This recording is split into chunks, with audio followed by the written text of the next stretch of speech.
Quando eu tinha mais ou menos 15 anos é que começou esse avanço das redes sociais. Nessa época, as redes sociais eram uma ferramenta apenas para a gente manter contato com parentes distantes. A gente não tinha muita preocupação em como que alguém que não nos conhecia pessoalmente ia pensar ou o que ela estava pensando sobre a nossa vida. Não, isso não existia. A gente simplesmente tirava foto do parente, tirava foto do churrasco da família, do filho que nasceu, do cachorro e postava, sem edição nenhuma. A conotação da palavra vida, ela vai tendo significados diferentes ao longo do tempo. A gente não tinha esse conceito de editar a vida. E é isso que eu queria te perguntar também. A vida, ela é editável? Nós podemos editar a nossa vida? Aparentemente, na época em que nós vivemos com as redes sociais, é possível editar a vida sim. Então, a gente vai conversar um pouco sobre isso, né? Sobre esse paradoxo, a vida editável. Será que nós podemos chegar na realidade da vida de alguém através das redes sociais ou é só mesmo no presencial, no face a face, que nós podemos conhecer alguém realmente? Posso lavar a roupa? Pode, amor? Não vai fazer barulho aqui, não? Não sei, amor. Acho que não. Ficou lindo. Porque minha esposa resolveu tirar uma foto. E minha esposa, ela tá fazendo um stories, tá fazendo um bumerangue agora nesse exato momento. Eu tô só enrolando aqui, gente. Sei lá o que eu falo. Pronto. É um bom exemplo do que é uma vida editada, né? Ficou bom, amor? A gente se preocupa com a vida editada. Tá, onde que eu tava, gente? Alguns anos atrás, a Netflix ela lançou uma série chamada Black Mirror. No primeiro episódio da terceira temporada, nós encontramos a história da Lance. É uma mulher que ela vive no mundo imerso nas redes sociais. A pontuação que ela tem nas redes sociais, em uma rede social, ela é tão importante para ela que vai determinar com quem ela vai viver, aonde ela vai trabalhar, aonde ela vai morar, vai determinar tudo. A primeira cena desse episódio, você percebe que tem uma paleta meio rosada, né? Como se fosse um mundo cor-de-rosa, algo que não é real. Uma coisa também que você vai notar que chama muita atenção é que no começo da série, nos primeiros minutos, segundos do episódio, ela para na frente do espelho, ela começa a trabalhar expressões faciais. Isso é muito estranho, porque parece uma coisa muito psicopata. E no decorrer do episódio, você vai percebendo uma padronização. Todo mundo usando tons pastéis, né? O rosa, o lilás, ele é muito presente. Ou seja, o que o diretor ele tá falando ali é que essa realidade, a realidade desse episódio, é um local em que as pessoas se preocupam com a rede social ao ponto que as pessoas pensam dela ao ponto de organizar o mundo à sua volta de uma forma que aonde você aponte o celular, aonde você aponte a lente de uma câmera, você consegue tirar fotos, fazer um vídeo porque é perfeito, é bem iluminado, a coloração, aonde você olha é um cenário. Nessa realidade em que o like, os views, os inscritos determinam como é que vai ser a sua vida, para qual rumo a sua vida vai andar, você percebe muitas pessoas elas mendigando likes. Você vai observar que a Lace, ela deseja morar em um lugar, né? É um condomínio lá, é um lugar melhor. Enquanto ela está nessa casa, tem uma programação, existe um holograma em que mostra a Lace feliz na casa, cozinhando, lavando louça. Eu lembro que era, e chegou um homem, no caso o marido dela, né, nessa simulação, nesse holograma, e ela começa a ficar emocionada com aquilo, porque ela acha que tendo aquilo ela vai ser feliz. Quando ela conversa com a corretora, com a mulher que está vendendo a casa para ela, né, fala sobre o preço, que é muito maior do que ela podia pagar, mas tem uma condição. Se ela tivesse determinada pontuação nas redes sociais, ela teria 20% de desconto. E essa é uma parte chave no episódio, porque a partir daí a vida dela dá uma guinada. Se ela já procurava a aceitação das pessoas, agora mais ainda. Porque a estratégia de marketing mostrou um holograma para ela numa casa que ela não pode comprar, mas que ela se via feliz nesse holograma. E a partir desse trecho, ela começa a procurar a pessoa na rede social que tem uma graduação maior para que ela consiga ter uma graduação maior também, ter um status social melhor. E as pessoas começarem a avaliá-la de uma forma mais positiva. E eu tenho a impressão que as pessoas que assistem esse episódio não têm tanta dimensão do quanto essa personagem, todo o enredo, ele está descrevendo a sociedade hoje. Eu vou me aprofundar um pouquinho mais nesse assunto, eu vou conversar com alguns convidados aqui que vão me ajudar a fazer esse vídeo, explicar um pouquinho mais esse contexto, a realidade que nós vivemos e como que isso afeta a vida deles.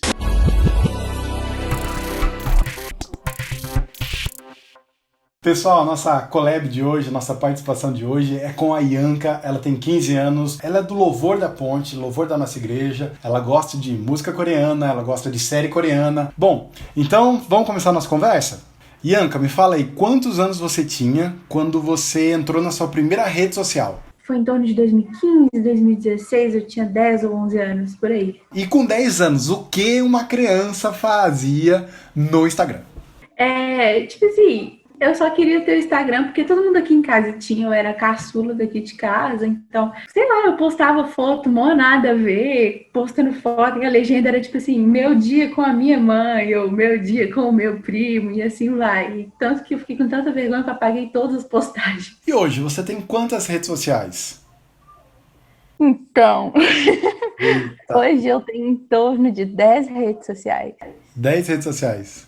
Mas eu não uso todas, não. Umas eu tenho, tipo assim, vamos supor, uma época estourou o Twitter, tava todo mundo usando. Eu só fiz a conta para ver o que estava acontecendo. Nem postei nada, nem isso, só para ver o que estava acontecendo na rede social. E dessas redes sociais, quais as que você é mais ativa hoje? Eu uso mais o Instagram, o TikTok, o WhatsApp, óbvio, o YouTube e o Spotify. Dessas, qual é a sua favorita? Nossa, é difícil. Eu acho que eu uso mais o Instagram e o TikTok, Mais que o WhatsApp?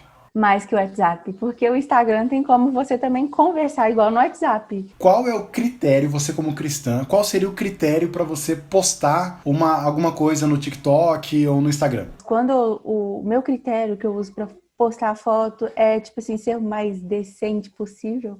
E porque os meus pais também sempre me ensinaram de eu ser a imagem e semelhança de Deus. Então eu sempre penso o que Jesus faria no meu lugar, ou o que um cristão faria. E é isso que eu penso. Muito legal, muito bom. Ô Ianca, com tantas redes sociais aí, você já se sentiu ansiosa ou preocupada, ao ponto de você ter que entrar o tempo inteiro no aplicativo para ver o que está acontecendo, algum evento que você viu, alguma coisa, né? Sei lá. E você já passou por isso? Já sentiu ansiosa? Sim, muitas das vezes. Por exemplo, quando eu via alguma pessoa famosa que eu admirava fazer algum evento em conhecer os fãs, eu não poderia ir. Eu ficava o tempo, por exemplo, no Instagram, o tempo todo para ver o que as pessoas estão postando, o que ele fez naquele fan meet que se fala, né, quando ele vai conhecer o fã. Na maioria das vezes eu sempre fico muito ansiosa. Eu queria saber, assim, você tem noção que essa vida que os influencers postam nas redes sociais, ela é uma vida totalmente editada? Quando que você começou a perceber que o que eles postam não é necessariamente realidade? Eu comecei a perceber isso bem novinha mesmo por conta dos meus pais. Que às vezes eu sempre falava, olha mãe, olha pai, que legal, eu quero fazer isso. Eu falava assim, minha filha, não é bem assim que funciona, não é tão fácil assim, não é tudo um conto de fadas e nem tudo é o que a gente vê. E a maioria dos meus amigos, mas praticamente todos também tem, porque são todos da minha faixa etária, a gente tem essa noção de que nem tudo que a gente vê nas redes sociais é verdade. E nem é tão fácil assim. Oi, Ianca, muito obrigado. Eu vou deixar o seu Instagram aqui para o pessoal acompanhar a sua vida editada, tá bom? Tá bom. Nós vemos pessoas preocupadas com o que elas vão postar, onde elas vão, se tá bom, se não tá, se é o suficiente. As consequências dessa realidade editada, dessa vida editada, dessa vida falsa, têm aumentado o número de pessoas, de adolescentes, de jovens tomando ansiolítico, tomando remédio, com depressão, com ansiedade. E por isso que agora eu vou conversar com um especialista, com uma especialista sobre isso. Agora a segunda collab é com o Gustavo e com a Carol, diretamente de Valadares. O Gustavo ele é formado em publicidade e a Carol ela é psicóloga. E a gente vai conversar um pouquinho sobre redes sociais. E aí, pessoal, tudo bem? Tudo bem, tudo bem. Joia. Gustavo, adolescentes e rede social, essa vida editada que a gente está acostumado a ver os blogueiros, né, cada dia num lugar, num canto do mundo, né? Como que a indústria, o mercado, como que você, como publicitário, ganha dinheiro com isso? Cara, basicamente, resumidamente, é o seguinte: eu faço o intermédio entre empresas e o público final. E as redes sociais são talvez uma das melhores ferramentas para isso acontecer, para poder fazer com que um produto chegue até essa pessoa, algum produto ou serviço. E não precisa ser algo que ela quer, pode ser algo que ela ainda nem sabe que ela deseja ter, entendeu? Gu, e assim, para o mercado, né, o adolescente como público-alvo, quais estratégias, né, que a sua profissão utiliza para alcançá-los? Existem muitas estratégias com o adolescente. O público mais jovem ele é muito coletivista. Então, eles gostam dessa ideia de que está todo mundo junto e todo mundo fazendo a mesma coisa. E eles são muito levados por alguma influência. Por isso que os influenciadores digitais, eles são uma estratégia muito boa para as empresas. Por isso que uma empresa dá produtos para uma influenciadora muito famosa. Porque se ela postar lá, vai vender por conta dessa influência. Porque adolescentes são indivíduos em formação. E eles ainda não sabem de fato o que eles querem. E é aí que a publicidade entra, querendo mostrar para eles coisas que eles acham que eles querem. Ou fazendo eles querer algo novo, entendeu? Assim, óbvio que isso é um resumo muito recortado do macro que acontece. Mas basicamente o público jovem é um público muito interessante de se trabalhar, porque eles criam tendências, assim, cara, incríveis. O TikTok tá aí para provar isso. Gu, um exemplo prático desse mercado visando os adolescentes. Você tem algum aí para falar com a gente? Claro, o mercado gamer, para mim, eu acho que ele é o mais latente porque, assim, a indústria gamer, ela se desenvolve a níveis exponenciais, cara. É algo bizarro, vou usar esse termo porque é exatamente isso. Então, por exemplo, todo mundo conhece a Twitch, que é uma plataforma de streaming. Cara, a Twitch, ela começou pequena, como toda rede social começa pequena. Ela ganhou tanto espaço, mas tanto espaço, que ela obrigou o YouTube e o Facebook a criarem as suas plataformas para transmissão de lives, de streaming mesmo. Porque a Twitch, ela é muito forte com games, mas ao mesmo tempo ela também utiliza pessoas que mexem com música, palestras e qualquer outra coisa também pode utilizar. Eu acho que esse para mim é o exemplo mais claro possível de eu falar assim, para exemplificar o quanto a indústria ela se desenvolve em cima desse público, sabe? Gu, eu quero saber como que essa vida editada, mostrada pelos blogueiros, essa vida perfeita, né? Como que o mercado, a publicidade, ela se beneficia disso para vender seus produtos? Você já viu algum produto que te prejudica ser vendido? Não existe isso, ninguém faz isso. A pessoa compra uma solução de um problema que ela tem. Os recordes de venda não eram vendendo produto, era vendendo o estilo de vida, benefício ou o estilo de vida que aquilo te propõe. A solução. Né? É a solução. A publicidade, de fato, ela sempre se beneficiou desse recorte. E as redes sociais são incríveis, porque você só mostra o que você quer. E é muito mais barato do que a televisão, ou o jornal, ou qualquer outra coisa. E não é à toa que o Mark Zuckerberg está rico. Ele não está rico com você, que consome as redes sociais. Ele está rico com as empresas que pagam para fazer publicidade nas redes sociais. Trazendo um pouco mais de seriedade, cara, esse recorte mentiroso, porque é mentiroso, porque todo mundo tem problema e não existe nada que é perfeito, só Jesus, isso não existe e as pessoas continuam querendo acreditar que elas vão comprar algo que é perfeito. A psicologia que depois vai tratar esse problema aí que a gente cria. E é exatamente sobre isso que eu vou conversar com a Carol agora. Carol, essa área do Gu aí tá te dando muitos clientes? Então, na verdade, eu já não me assusto mais, né? Porque virou uma coisa comum. De verdade, eu não... Assim, quando a pessoa me vem com uma demanda nesse sentido, até uma das minhas primeiras pacientes, que era uma adolescente, ela de cara já citou uma blogueira. Ah, porque a blogueira tal, não sei o quê, eu tô me sentindo lixo, tô me sentindo mal, não sei o quê. Aí eu lembro que inicialmente eu ficava assim, oi, como assim? Agora pra mim isso é normal, isso faz parte do consultório, das conversas, né? Então é um problema, toda essa questão da comparação, de você tirar os olhos da sua vida aqui, do que tá acontecendo na real e olhar ali pra vida daquelas pessoas, dessa vida editada, né? E colocar talvez um padrão e talvez até um objetivo de vida a ser alcançado, sabe? E você acha que os adolescentes, que as pessoas de um modo geral, elas são conscientes dessa influência das redes sociais? Algo. Não vou falar nada. Bom, eu acredito que muito vira um comportamento automático, né? Essa coisa da gente rolar o feed, é o momento da gente não pensar em nada, não preocupar com nada, a gente é engolido por aquilo ali. E muitas vezes o adolescente, mesmo quando ele começa a ter uma consciência, até como foi apresentado lá naquele documentário Dilema das Redes, lá do Netflix, ele, assim, para algumas pessoas não foi nenhuma novidade, mas assustou muita gente, né? Porque o nível de manipulação é muito grande.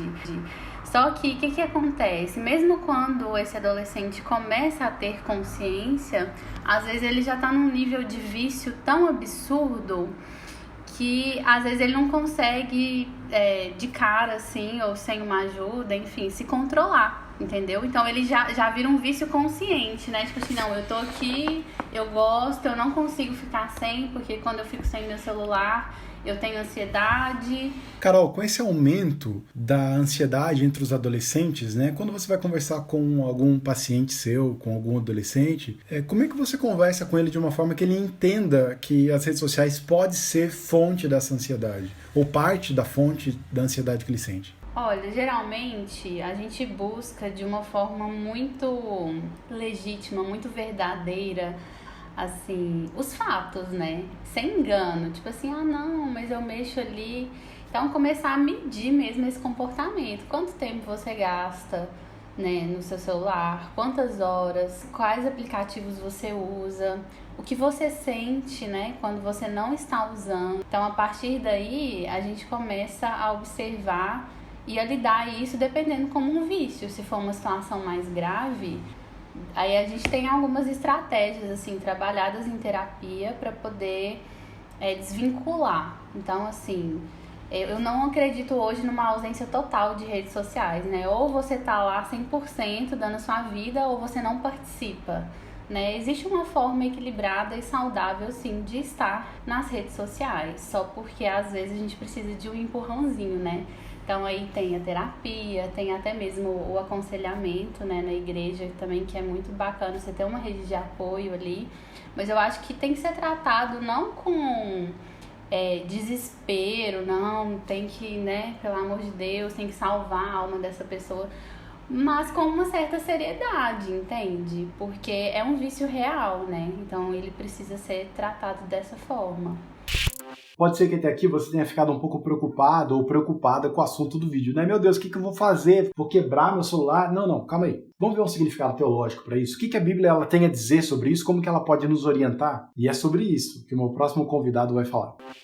Pessoal, nessa última colaboração de hoje, nós vamos ter a participação do nosso pastor, o Luiz Felipe. E aí, pastor? E aí, turma? Fala, Adriel. Beleza? Beleza. Pastor, nós estamos falando sobre a vida editada. Assim, se a Bíblia ela fosse editada, qual parte ficaria de fora? A primeira coisa que a gente precisa entender é como que Deus se revelou. Porque muitas pessoas aprenderam por um meio fundamentalista que a Bíblia ela é a palavra de Deus como um livro de regras, como esse manual. Isso não é verdade. A forma como que Deus se revela na nossa cultura, no nosso tempo, na nossa história, na nossa geografia. Então, como somos criados por Deus para pensar, criar e temos essas habilidades, nós temos a capacidade dada por Deus para compreender o texto bíblico, a revelação de Deus naquela época, naquele tempo. Nós já estamos, em muitos momentos,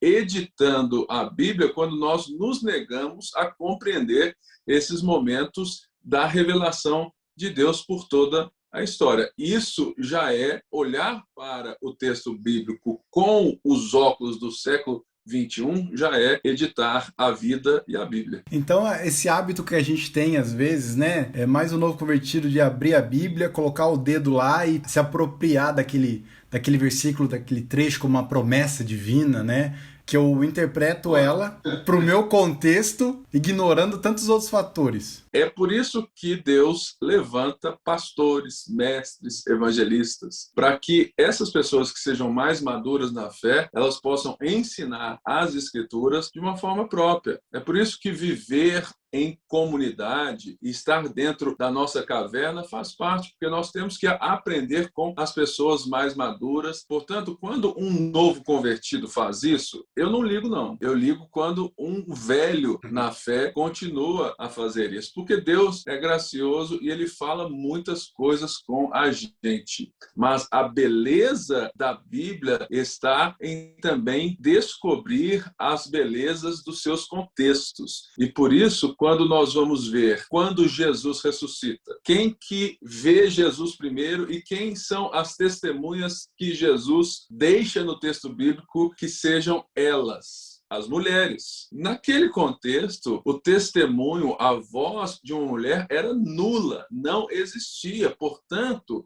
já é uma quebra de paradigma que faz com que o texto seja totalmente confiável, porque se fosse inventado, editado, jamais mulheres naquele contexto, naquela época, naquela situação, seriam testemunhas de algo tão importante e que dura séculos e que mudou a nossa história. Até a gente estava conversando com o Gustavo e com a Carol, e o Gustavo, que é publicidade e propaganda, né? Seria uma estratégia de marketing falida colocar o registro de mulheres, né? Sendo que naquela época, valor nenhum relato de mulheres, né? Então, provavelmente se a Bíblia, se tivesse essa edição, né? Colocar as melhores partes ou mudar alguma coisa, provavelmente dentro daquela cultura judaica, né? Que não valorizava o testemunho de mulheres, ficaria de fora. Certamente. Mas muitas pessoas enxergam a Bíblia e o cristianismo uma religião e uma fé machista.